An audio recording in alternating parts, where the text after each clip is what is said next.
My name is Robbie, and welcome back to Sports on the Hill podcast, episode 293. This one's actually my birthday special tonight, but we're talking hockey the first 45 minutes. Then we'll talk a little bit of, we'll be doing a post game for the Wizards, also talking about their rough week that they've had.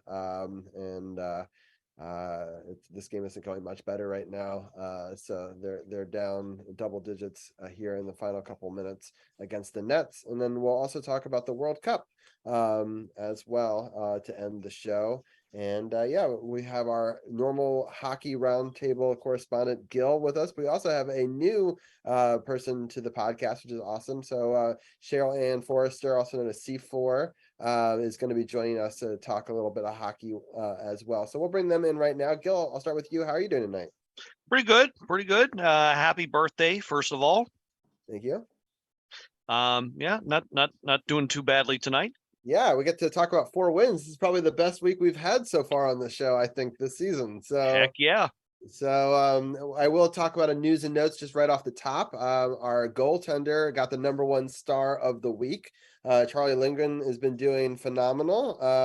Won all 4 games for us, including a game that Cheryl and I went to in person for my birthday on Friday. So tonight's podcast is going to be pretty simple. We're going to go through last week's games, rehash a little bit of the Edmonton one. People want a more of a live reaction to that, you can go to last week's episode. And then after that, we'll go into the Philadelphia game. We'll talk about this Edmonton or against the Seattle game, and we'll do a kind of a story time where we talk about the adventure. It was like one of my favorite games I've ever gone to in my life. So I'm really excited. I even have some videos that I can show. I figured out how to show them live on stream, which is cool. And so that will be awesome. I just want to give a thank you to Primordial Sounds, Andy, for resubscribing.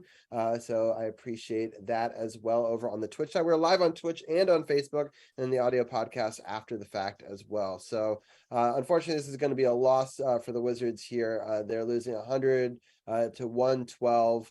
And it's not looking good for them, but we will, right after we finish talking about the Caps and their upcoming schedule, we will talk about the Wizards and the sort of the poor week that they've been having. I'll have live guests in studio. I got Tim and maybe Arun, and also DC's People's Champ will be zooming in as well. And then we'll end obviously with the hockey talk, or with the World Cup talk, which will be really exciting. We're hoping to have international guest superstar Stuart from last week on. People seem to like having the Modfather on, so that'll be fun as well. So let's get into it. Cheryl Ann, how are you doing tonight?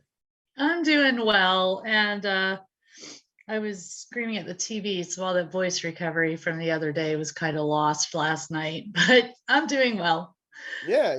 It's been an interesting week. I'm sort of surprised that it went so well. There were times where in a lot of these games where it wasn't going so well for the Capitals, and they showed some resilience in a lot of these games to have much better second periods than first periods, in some of them, and then obviously able to get a lot of empty net goals, which is causing the internet to just go in super enraged mode, saying, of course, that Ovechkin has all of the goals are empty net goals. It's just funny how short-sighted people are. They see that the last 4 goals that someone does is shorthanded, and thus he must all of the goals. So this guy's had 50 something shorthanded goals and nearly 800 total goals. So if you do the math, it's not a very high percentage of the total goals. And but people are like, he's only going to give empty net goals to catch Gretzky. I'm like, well, Yeah, goal is a goal, right?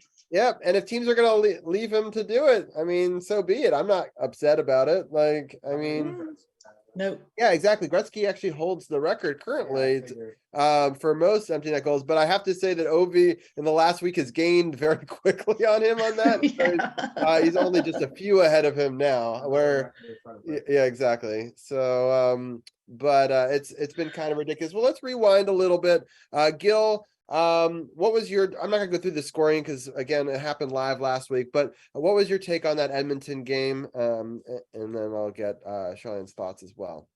Although one thing that stuck out to me, and we talked about this on the most recent episode, which is available now, of the Power Play Point podcast. But the thing stuck out to me was the Caps' total commitment to defense, so much so that the two superstars on the team, Draisaitl and McDavid, were limited to one shot each for the whole game. Of course, one of those shots ended up going into the goal against us. But when you do that, when you display that kind of commitment, usually you win games. And when you shut down, two of the league's best players like that, and you keep that effort up for a full 60 minutes, you're going to win games. And it was atypical of the effort and commitment they showed this whole week. They were able to establish that game and keep it going. And I was very impressed by that.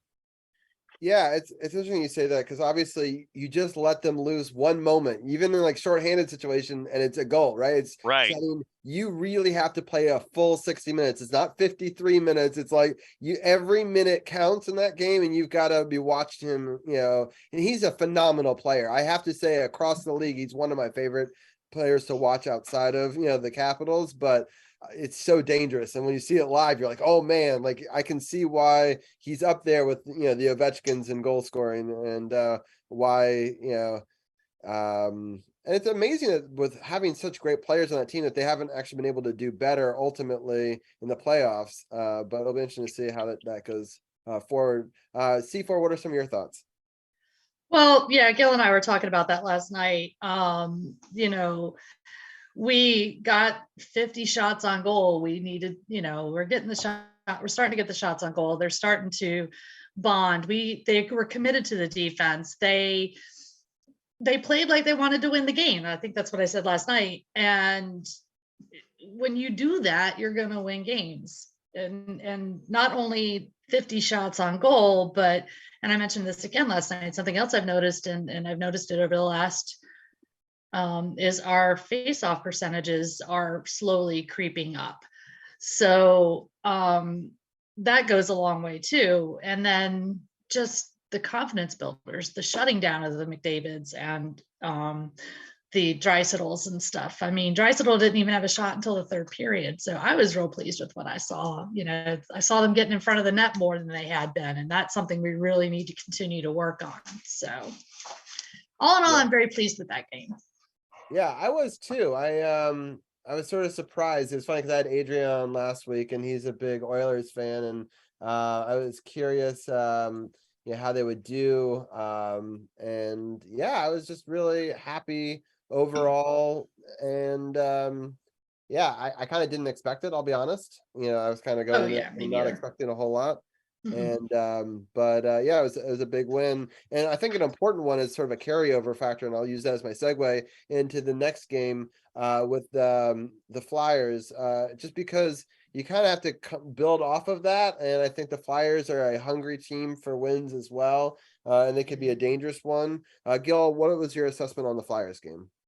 Well, the Flyers have been a semi-doormat for most of the season, but as I always like to say, when you go up against a John Tortorella coach team, you better buckle up and make sure that you're in for it, the full 60-minute ride. And this game was no different, but the Caps, again, they fell behind, as has been their pattern, but they stuck with it. And again, better effort, won the day, as was typical of a couple of games that happened this week. The power play, in particular, TJ Oshie bailed them out when they fell behind. And then once they got that, and C4, I know you mentioned this a few times in our conversation that we recorded for the episode. So I'll let you build on that point. But yeah, they picked up, and it was like they gained some confidence from that. And you could see how the game flowed after that. Their effort and all the results flowed after that. Yeah, it's really, I mean, TJ Oshie is such a heart and soul of this team. Like we talked about it over the last couple of weeks, that we needed to get him or Orlov back, or Tom, Wilson, so there, or a Backstrom, but there's just too many key players out. It'd be one thing if one of them was out, but you're just missing such a huge percentage of our top six. And it's just nice to see, Oshie back, and obviously getting that power play goal to tie it in that second period, I think was huge towards like giving them momentum into that second half. And then, Strome getting the goal, and then Ovi getting two empty netters, and making the whole internet cringe. But C4, what are some of your thoughts on sort of the turning the page and the Oshie helping to build some momentum? Well, I wasn't too happy with the first period. Gil read a quote from a conversation we were having about, and I think I ended it with something along the lines that he and I and a few other people need to go down and take over the coaching job. But no, once Oshie got that goal, you could see the momentum shift. And my concern with Oshie is he's prone to injury, but when he is on the ice, he is a difference maker. And I love Oshie. When I get frustrated with Oshie, and it's going to happen. But that was actually a turning point in the game. And then Strome got that really pretty little tip in, and then that was it. But like I said too, last night, Al Koken was said it best. They were playing on guts and fumes last night. Or that night. They were just exhausted. You could see it in the first period. They came out flat. They were tired. It's there's a long road swing. It was a long road trip. They have to go, and then the schedule doesn't do them any favors. They get to come home for one game, and they have to go all the way back on the road again. Yeah. So that's rough. But they got that goal. They buckled down. They fought hard. We came back in the second and outshot them. But Philly didn't give up either. So again, like Gil says, that's true of a Torts team. They're not gonna give up. So we're gonna have to watch out for Philly in future, especially once they start getting some of their guys back. Just the question of whether they can hold with him long enough, right? If you can deal with his system and because he does things his way, right? Mm-hmm. And like the media market tends to shift on him, and then once that friction starts, he's a good coach, but it's just he doesn't like to hear it from the media. And it's funny because people were like, well, you were in the media for a couple of weeks. Does that change your opinion on us? And he's like, no. So, I would expect nothing less from that. So let's move forward to the game that we really wanted to talk about and sort of do the story time. I'm happy that Ovi got 2 empty net goals. I'm also happy that on the road, we've talked about it. He's now the road goal king, and which is a pretty incredible thing. And he's inching closer to 800, which I'm kind of I'd rather than be real goals and not empty net goals. But at the same time, I want him to get it over with as quickly as possible, because I feel like that can become a mental block and that could affect the whole team. So I've kind of been saying that for a while. Yeah. They've got to put that aside and just play hockey. The goals will come. Exactly. So that's why I don't like just get to 801 and then the rest will come. So, I just, that's kind of where I'm at on that. But so that's why I don't necessarily mind, the empty net goals. It's whatever gets it through it faster. It just sucks for the highlight reel, because you got to look at the last, when they cut up their last 4 goals. It's, right. Not. But I like the most recent one at the game that we went to that we're about to talk to, because he checked through Andrei Burakovsky into the goal. My God, that was phenomenal. That was great. It makes for. I happened to be videotaping at that moment because I just wanted to get the final buzzer. Right. I'm superstitious beyond belief. We've talked about it before on the show. So I never film live game action. Because I'm just convinced I'll never get a goal and it's just gonna be bad mojo for them. And so sure enough, I film him and he ducks through and he scores. I'm like, oh my God, I just found out a live Ovechkin goal. So I'm like, I'm fine with the empty netter in that case. So there you go. Let's break down this game. Let me see if I can share my screen, because I was going to try something that I've actually really never done before. See if this works. Oh, cool, it does. So it was a pretty awesome night. So Gil, I know that you aren't a fan of these new jerseys, right? You've been on record saying you didn't like them. I'm sorry. I don't like. The black ones. The black ones have overall better color scheme. I'm not. Look, I'm no fashionista. I'm no expert. I love jerseys in general, but I've never been a fan of the color scheme. I've never liked the blue, bronze, and black, and and I've never liked that logo. I actually like the Capitol Dome logo, the third jersey that they used in that era. So no, I'm sorry. I've never been a fan of that color scheme and that jersey. Actually, the Dome one was the one that was on the the front, right? For when Yeah, that was black when the black one. I was surprised they didn't use that logo, but it's actually it's on the corners, like, so they It's on actually the have shoulders. the shoulder patches. Yeah. And but I mean, it was these reverse retros. They're okay. They're not so bad. I've just never liked the color scheme. I thought I'm thinking if it's Washington, it's the capital of the country. It ought to be red, white, and blue. That's my main objection to it. Yeah. So you like then the red, white, and blue, like Liz has one that's the reverse retro. Right. Yeah. Red, that one. Those I like. Yeah. Yeah. So yeah, it's funny because, like, well, we talked about superstition. We've now won in these jerseys, so I start to like them more the more that we win in them. But I actually really like them on the ice wearing them. The color scheme, the black versus the white, I have to say, at a live game was a really cool thing to see. C4, what were some of your thoughts on that? I like the black jerseys on the ice. But my favorite, I mean, I like the red ones. I actually like the black ones. I like them far sight better than the third jersey, that blue with that white W. I don't like that jersey. The Sesame Street jerseys. Hate those. Yeah, there you go. Yeah, no, I don't like those jerseys. Oh wait, I might be in that video somewhere down around 117. Yeah. But I was actually on the Jumbotron for about half a second pregame. Oh, that's awesome.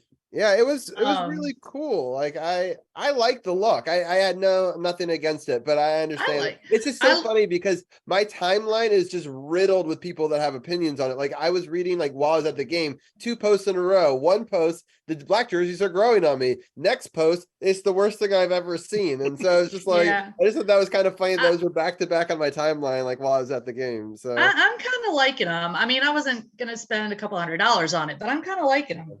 Yeah, most people aren't crazy like I am, but I do like. Well, I have other jerseys. Yes, that I spent No, I have like jerseys that I bought at auction. Spent. Yeah. So I actually never had a Tom Wilson, and I thought he'd be kind of badass as a black one, so I figured that was there. You go.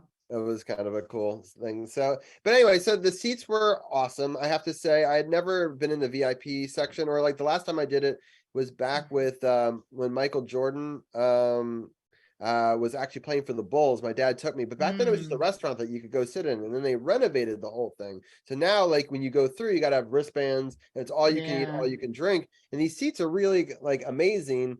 They're like couches almost that you're sitting in these leather seats, and they're bringing you food, unlimited food and drink. Like you go get whatever food you want, and they bring you unlimited drinks. And the view, I was worried from the end line if I would like it. I actually thought it was really good. And on the bright side, 2 of the goals happened in front of us, so that worked out well. I have to give, I have not been to a game in 3 years. And wow. Since the pandemic started, and having little kids, and it just wasn't feasible for me. And I have to say, I really liked the projections and how they've ramped everything up. I went to one of the playoff games, which was one of the first of the games that had the projectors a bunch of years back. But I thought that they do a really great job. I'm showing some of these videos here because I feel like not a lot of people get to see some of this from TV. They show very little of it, but I thought that it was kind of a cool thing. And they even did a really cool thing where they did Back to Black, where they did like a whole retro theme thing here where they showed Ovechkin previous greats as well. So I thought that was like really cool. And it's really kind of the energy in there. If you've never been to a live hockey game, I know a lot of people that are on stream here I've never gone, but it is unreal. It is so electric, and they just do a really good job with the on ice entertainment and stuff like that. So this is, I think, just another video of some of the pregame stuff. But I was up in 417, about 3 rows back, right on the center ice. Oh, nice. Yeah, I've sat 400 dead center there before. I really like those, like sort of central view, way up high. And there aren't many bad seats in that arena. Yeah, I was gonna say I've sat almost in every, like, not every section, but every general area, and I've never had like a bad seat. Some have been luckier than others, but not bad. And so I thought that everything looked really cool. So I'm just gonna skip ahead here.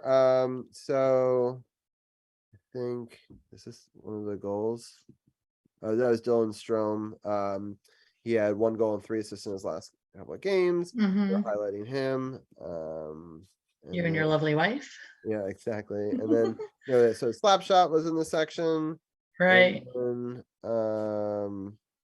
sorry, I'm fast forwarding through some of these, but then here I think is one of the goal replays. So I just want to show some of the atmosphere.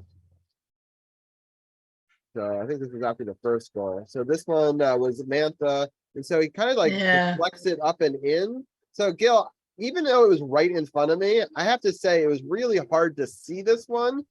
So I'm sure that replay helped with that. So Gil, from what happened? How did he like deflect it off of him? Well, I kind of have a vague recollection of that goal, so I'm actually going to rely on the app here. If you can bear with me a minute. So I'm gonna if the commercial will ever stop playing for it. Right. I'm slowing it down here from the Jumbotron view. Which okay, so I've got it now. And all right, so they're cycling. They've got it in the zone. Irwin launches it. Okay, now I remember the goal. So Irwin launches it from the point. And okay, so what happened was Mantha touched it, and there was a scrum in front, and their defenseman kind of kicked it back into his own net. If you look at the if you look at the replay close enough, if they show it close enough. Yeah. In the slow motion is Alexiak. Alexiak actually kicks it into his own net after it goes off of Mantha. That's what happened. Yeah, because I don't know if it was this one or one of them. There was a review to see if there was a kick in. I don't know if it was this one or it was. That was it. I think that was it. They wanted to make sure none of our guys. Hey, those are 2 familiar looking people. Yeah, so we're at the game. And this was really cool. There's so 3. Gil, tell a little bit of the story because we all know each other now because of your podcast. I gotta say, I hope you can see it in my face. I'm absolutely gushing and I'm flushed and couldn't be prouder. But yeah, that's of course you on the left, and in the middle is one of my best friends of lifelong friends of Pete Fisher. He and I grew up together, known each other since grade school. He's out in Arizona now. And the Coyotes are actually his secondary team. Of course, he grew up like me watching the Caps, so his Caps are always going to be his first love. But yeah, that's him in the middle. Of course, C4, and I'm sorry, I don't know the gentleman on the right hand side. He's a friend of Pete's. I can't remember his name. I'm sorry. Yeah, I couldn't either. But Pete was so sweet, and it was cool talking to him about how he helped the process from them making the new stadium because he works for. Yes. So he's actually he's actually involved in basically the anything that has to do with compliance with the ADA, Americans with Disabilities Act. Anything that goes up within the district area in Phoenix or Tempe.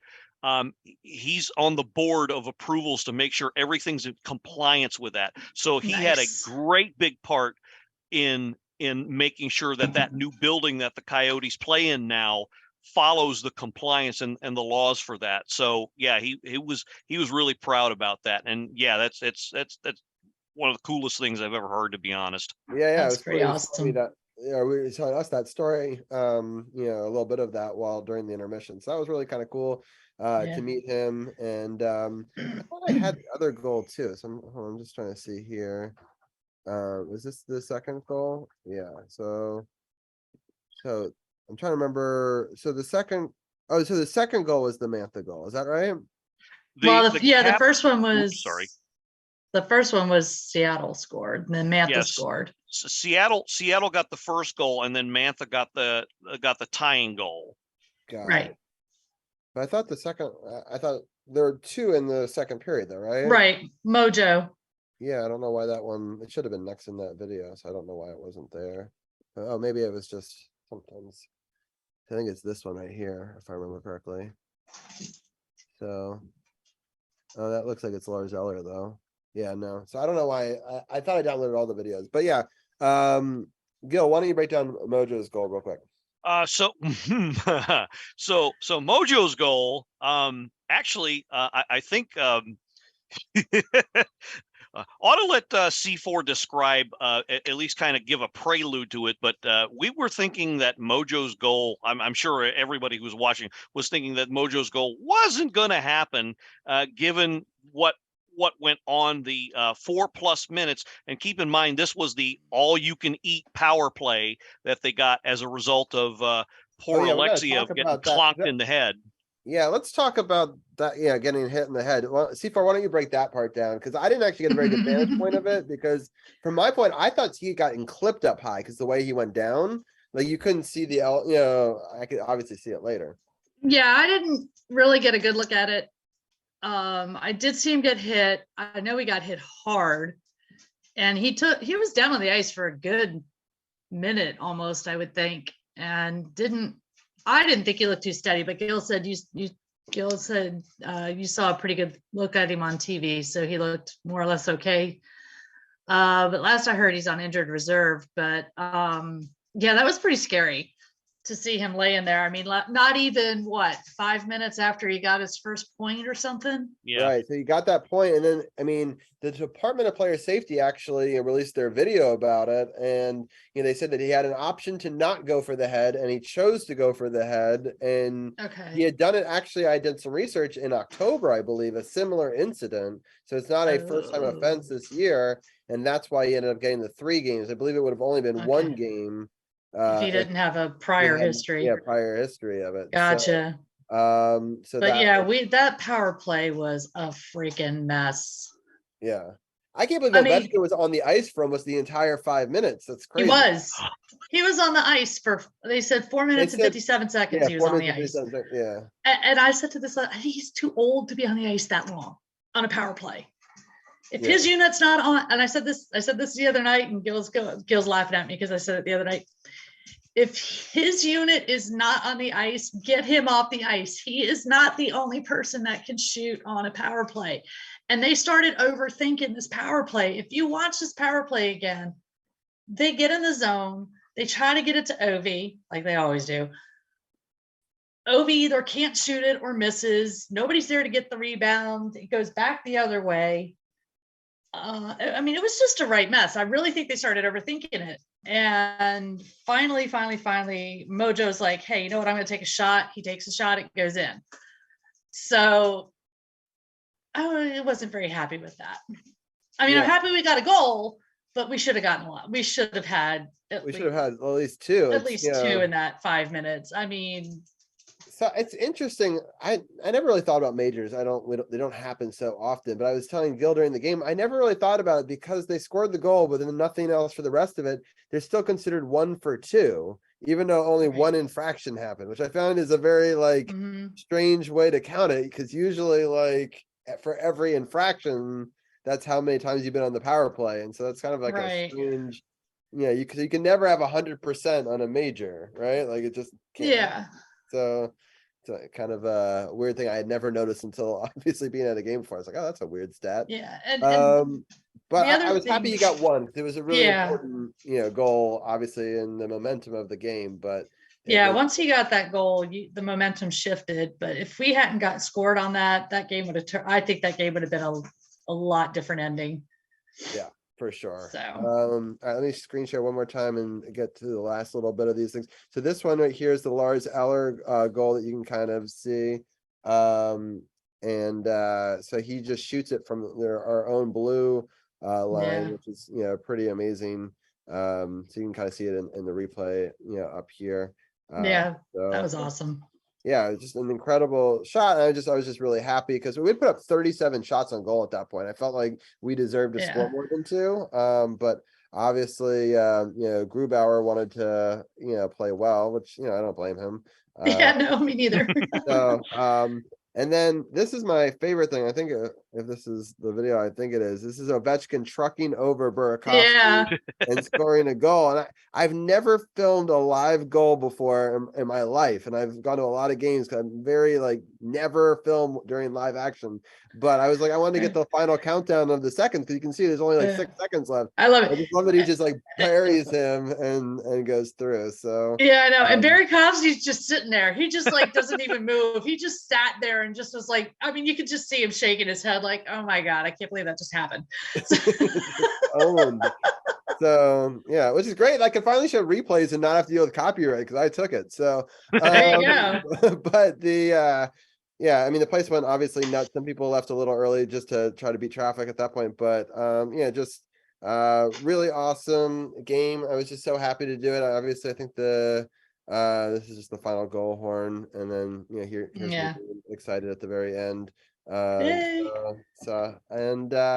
Yeah, so I'm going to stop the share, but I just wanted to share some of those videos. Sometimes I edit things together, but I thought, hey, I could just show it live on the podcast, and then it'd be kind of fun to help break it down. But obviously, I'm just super elated. The food was great. The company was great. The game was great. It was everything I could ask for in a hockey game. And so I have to say that I put all my eggs in that basket. I told everyone I met, like, root for the Caps tonight. So I was like, I would have been very bummed. So I'll have to say, this is my 4th birthday I've gotten to spend with the Capitals, and I'm now 2-2. I had been sub 500 before, so like I'm going into it with a bit of dread. So I'm happy that they've made it back to 500 on my birthday. So that's awesome. My birthday's in July, so I don't get to go to games. Yeah, get to go to Caps games. Yeah, but you get to go to like a Nationals game potentially or something. I can go to a Nationals game or an Orioles game. Actually, last year I went to the Orioles game at National Park. Oh, that's kind of cool. I like Battle of Beltway. So it's kind of a fun series. So yeah, my son's also born in July, so he has a similar thing. But I guess Gil, from an outsiders who didn't go to the game, any other thoughts that you think about this game? Well, yeah, like Cheryl Ann said, if they didn't convert on that power play, it could have been a very different result. And this had every potential of being the letdown game in an otherwise great week. But yeah, they converted on that power play finally, and they were able to shift the momentum back. I think fortunately or unfortunately, when you have an injury, and I think they were starting to rally around Alexeyev because he's supposed to be part of the future of the blue line core. And I think they took that as something of a rallying cry and saw he was hurt and, kind of, dug down and banded together, even though the power play was, pretty cruddy for 4+ minutes. But I think they used that energy and decided to win the game for him or for themselves and start playing for each other, which is how you need to be as a hockey team. And fortunately they came away with the win, but yeah, it wasn't looking pretty good up until that point. Yeah. And C4, any other thoughts you had going to that game and enjoying that atmosphere? I'm glad we won. I actually I knew this game could go either way just because Seattle had been on a tear, but they had lost their previous 2 to us. So I was like, all right, we got a good chance. If the same team that showed up against Edmonton and Philly shows up tonight, we're going to win this thing. I thought it'd be I mean, if you don't count the empty netters, it was a 2-1 game. Mm-hmm. So I expected it to be close. I expected Seattle to put up a fight, and they kind of did. I like games like that, though. I don't necessarily want to go to a cakewalk, like. No, but at the same time, I like when they put up a fight sometimes, but yeah, actually, I was getting grief from the guy sitting next to me because I was wearing my Daniel Sprong jersey. Right. But I'm like, hey, yeah, Yeah, no, I like Daniel Sprong. It's crazy how many ex-Capitals they have on that team. Well, Sprong, Burakovsky, Schultz, and Grubauer. Right, so that's pretty big. Yeah. So but no, I had a great time. It was great meeting you. It's great meeting Pete, and hopefully we can do it again sometime, and hopefully meet your lovely wife next time. Yeah, for sure. And I want to thank Carly. Just gave a gift sub to the community, and Prestige Worldwide 01 got it. So I hope that they enjoyed the emotes for the next month. So I appreciate Carly for the birthday special and celebrating with us. And yeah, I'm actually going to bring the camera on and Tim, because Tim's brother went to the game in Seattle. And I know it was a couple of weeks ago, but since we're talking about that game, Give me 1 second. I gotta switch microphones. Can you guys hear us now? Yes. All right, let me try to. Okay, we should. All right, no echo. I think. Oh, is it good? Good to go. Okay. Oh wait, why isn't this? Hold on, try talking for a second. Hey, Hey. All right, cool. All right, I just want to make sure that we could hear you guys still. So, all right. So Tim, let people know about your brother's experience going to the game in Seattle. oh yeah, so my brother went to the game in Seattle. He lives out there. He's a big Caps fan. He wanted to go to his first game in the new arena, and so he was able to go with a friend to the game, and it's obviously, you know, still a really crowded arena. They sell out pretty much every game, I think. Nice. Tickets are really expensive. It's a good experience. So he really enjoyed himself.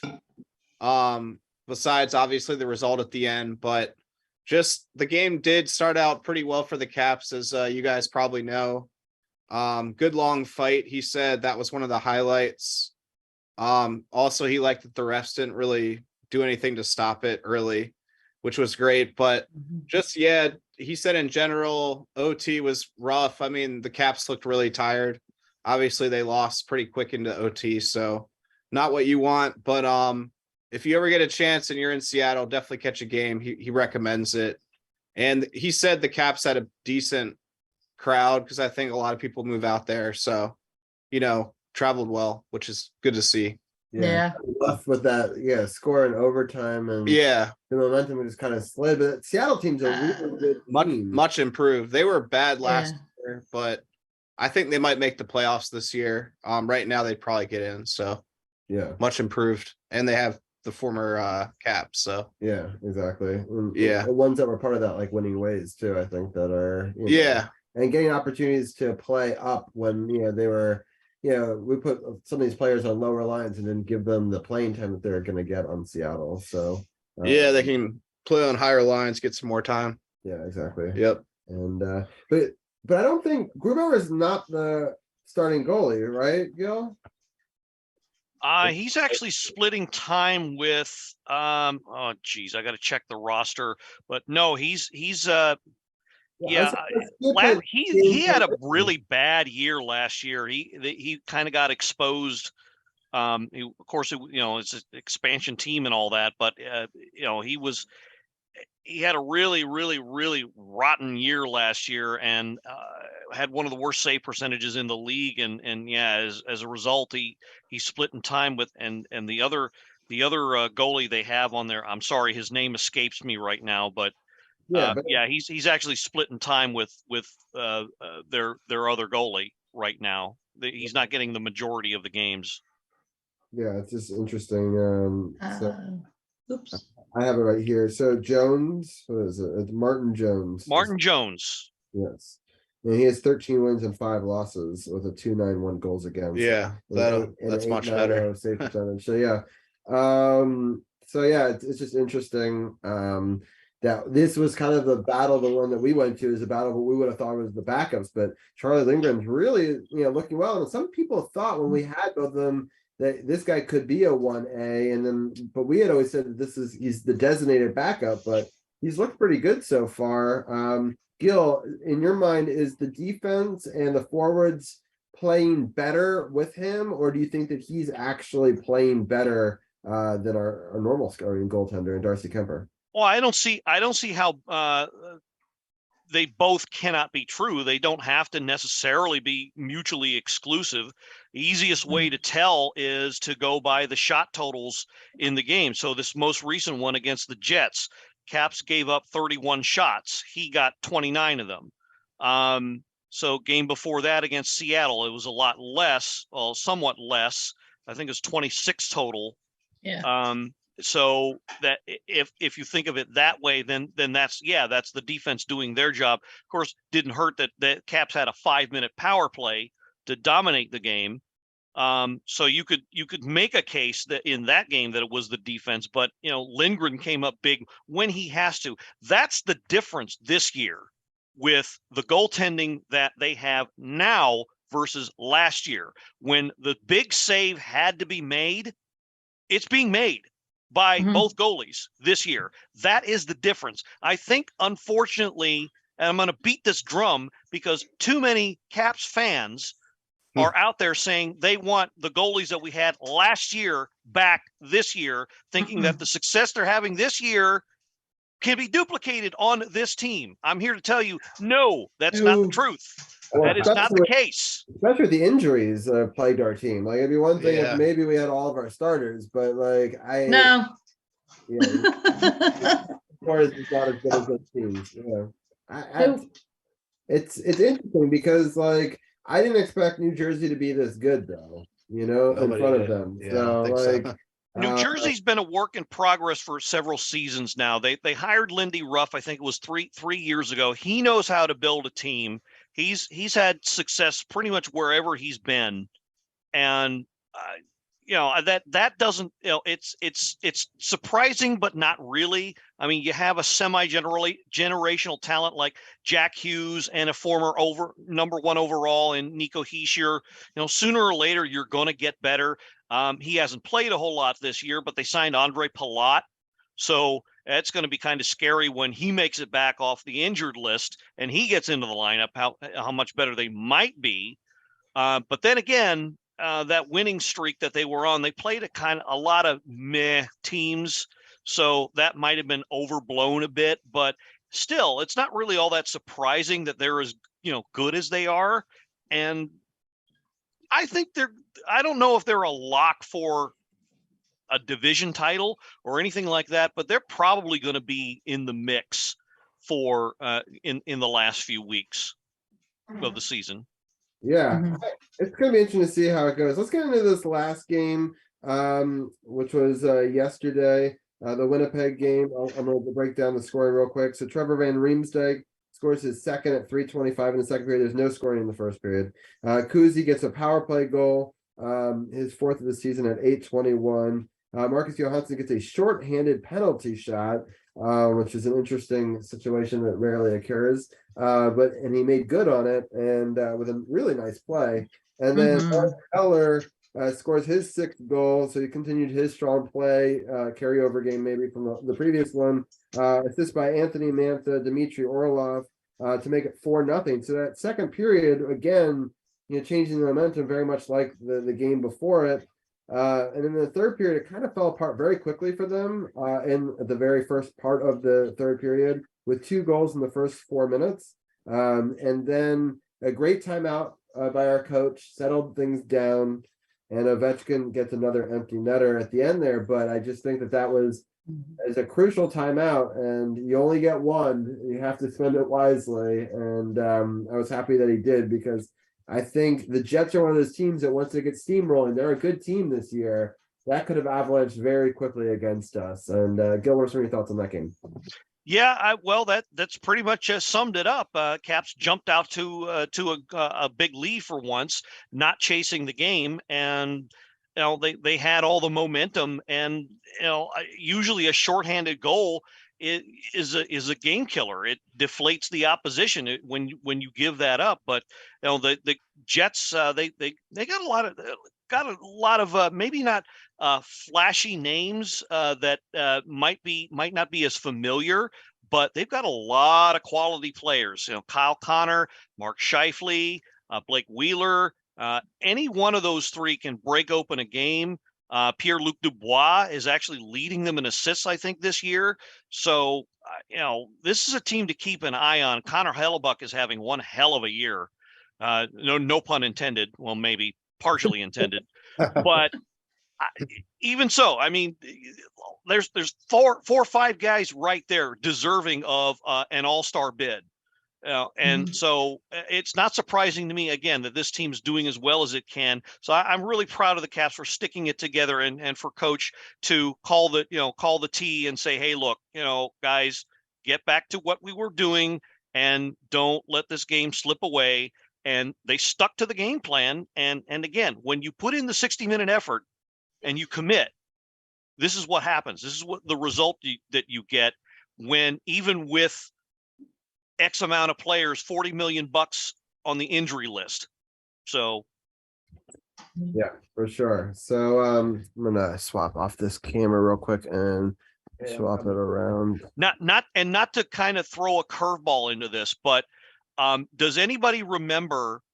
I might be the only one who remembers, but of course Johansson's goal was a big to do, not only because that was the first penalty shot goal the Caps have got in like over a decade, like 13 years almost to the day. Mhm. Does anybody remember when Mario Lemieux scored the 5 different ways in one game? This was one goal. This was one goal scored 3 different ways. Yeah. It was a penalty shot goal scored shorthanded. That was the game-winning goal. Oh wow. Yeah. That's crazy. Sorry, my dog. We have a Arun coming into the studio, so my dog is all excited. He hasn't seen Arun in a while. Arun, really, come, really. Anyway, really, come here. All right. I guess I'll ask you, C4, any final thoughts on that while I go let my dog in? No, I was not very happy at the start of the third period. I was screaming at the TV, and I mean, it was not pretty. And my poor son had a friend over, and I don't even want to know. They were down in the basement, and I was like, I don't even want to know what they're thinking of me when I'm up here screaming and hollering at my TV. But I was watching the after game, and that timeout really did settle them down. And even Kuzi said it was a good thing that Lavi called that timeout, because he said it gave us a chance to settle down, get our heads back in the game. And I was saying to Gil last night, it's like these guys have finally realized, hey, we can play this game of hockey. We just need to play it. We got to stop overthinking things. Stop, trying to force feed Ovi. Yeah, we know we wanted to get to 801, 802, whatever. But the ultimate goal is to play hockey. So I think they buckled down. They did it. They came out with a win. They solved Hellebuck, which I think was pretty awesome. And I had kind of, like you said, Gil, we kind of were like on the fence about this game, because they had been playing so well, and Hellebuck has been having such a good year. And our shots on goal have been spotty, inconsistent. So what did we put? We put like 36 on net. We said they put 34, 35, they might get 2, and we got 5. So I'll take it every day. Cool. Sorry, I'm just trying to organize for the next segment while having a segment. It's the joys of multitasking is a good thing. That's fine. But let's go through the upcoming schedule real fast, and then we will sort of switch gears. So I'll just go through the upcoming schedule. I'm gonna go all the way through till the end, until we'll have our next show, and then I'll ask you guys more specifically about the upcoming couple of games. So Tuesday, December 13th, it's at Chicago. It's a 9:00 game. On Thursday, December 15th, Dallas is in Washington, and Toronto is on Saturday, December 17th at 7. Detroit is Monday, December 19th. So it's 3 home games in a row. It's also at 7:00. And then following Thursday, it's at Ottawa at 7. Friday, December 23rd, it's a rematch against Winnipeg in Washington. Tuesday, December 27th, it's at the Rangers at 7. And then Thursday, December 29th, Ottawa at home at 7. And then on the 31st, it's against Montreal. It's a 4:00 matinee game on that Saturday. And then we don't come back, I don't think, until our next podcast is the 9th. So January 3rd, it's going to be Buffalo at 7. On Thursday, January 5th, it's at Columbus. And then Friday, it's Nashville at home. And then Sunday, it's Columbus at home. It's a 5:00 game. And so, so we'll be breaking down really the Buffalo, Columbus, Nashville, and then another Columbus game when we come back from our 3-week break. But just generally, it's a lot of back and forth. We have some homestands and some road swings. But overall, Gil, what is your thoughts on the upcoming schedule? Well, I'm going to focus more on this week, the week in front of us. There's a couple games in here, well, at least one anyway, that they should win. Definitely Chicago, who's definitely been a doormat this year because they decided to tear down, blow up the whole team, and get rid of anybody that was worth anything. So that you don't want to look past any team, but I think this definitely should be a regulation win here. Dallas, exact opposite. They've always had the Caps number. So I've gone to 3 straight losses against Dallas in Washington. So yeah. So I'm not going to be terribly surprised if that one's a loss. And Toronto, anything can happen with them. I'm hoping they can eke out a win, but I mean, I've seen them play bad. I've seen them dominate Toronto. So that's going to be the toss-up match. That's probably going to be the one to watch, the most entertaining game of the week, other than the one last night. So that definitely want to key in on that one. I wish I could figure out what is going to happen. But it all depends on how the game starts, how the first 10 minutes go, and which Caps team shows up. And then you can get an idea of what's going to happen, but you just never know. Exactly. C4, what are your thoughts on the current schedule? I'm kind of with Gil. Chicago, we should win fairly easily. Dallas, I would like to see a win. But like you said, it's, they tend to like playing in Washington. So I wouldn't be surprised if we lose. Toronto, again, it depends on what team shows up.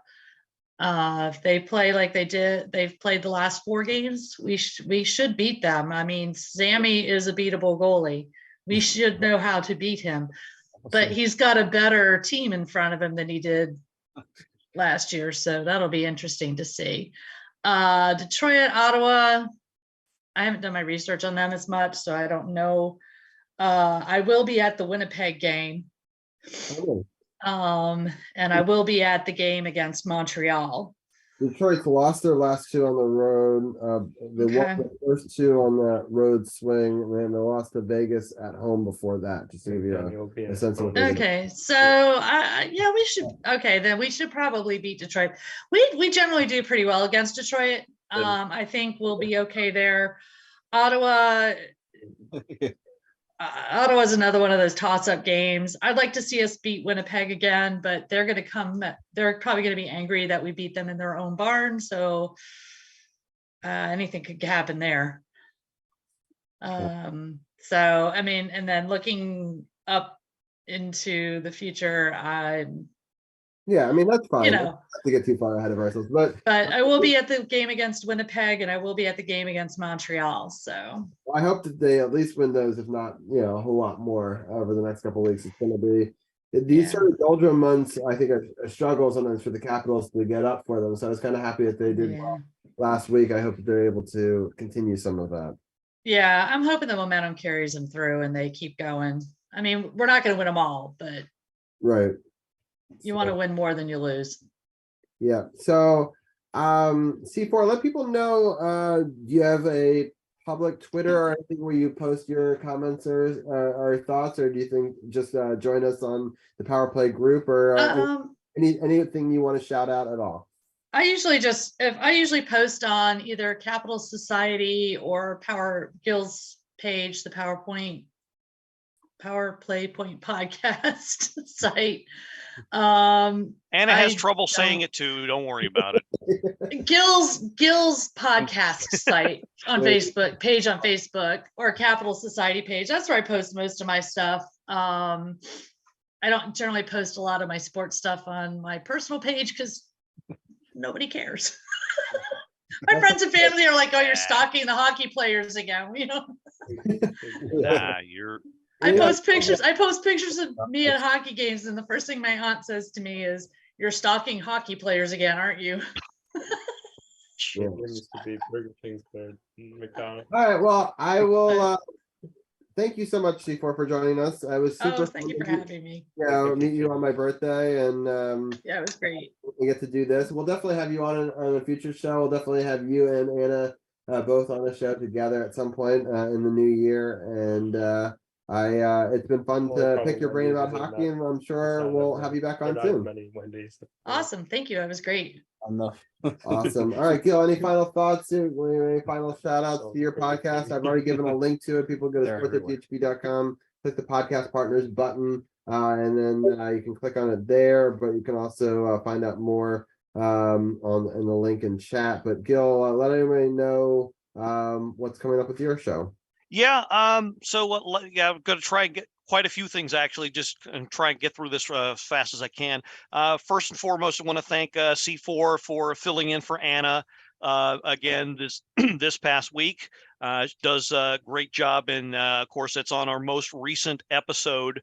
So check it out. It's on every every distribution point that you can think of. Apple Podcasts, Podbean's a main distributor, Spotify, anywhere you can pick up a podcast, or just Google us, you'll find us. And so C4 and I break down the games that occurred, and we give our opinions on it. So that's the feature of this most recent episode. I've also gotten in touch with a couple of other Caps groups. Most recently, one called the DMV Sports Show, hosted by an African American gentleman named Rasul McGee. I stumbled across him, and we got to talking. He said, "Hey, I got some fans here that may not be as knowledgeable about hockey. Can you come on, just talk about the Caps and hockey and what's going on, try to educate them a bit?" So I was a quick, segmented guest on their show this Saturday. They go live on Facebook every Saturday evening. So I think I'm going to be doing that a bit more regularly as well. And I've also been doing a recap column on the Maryland Sports blog.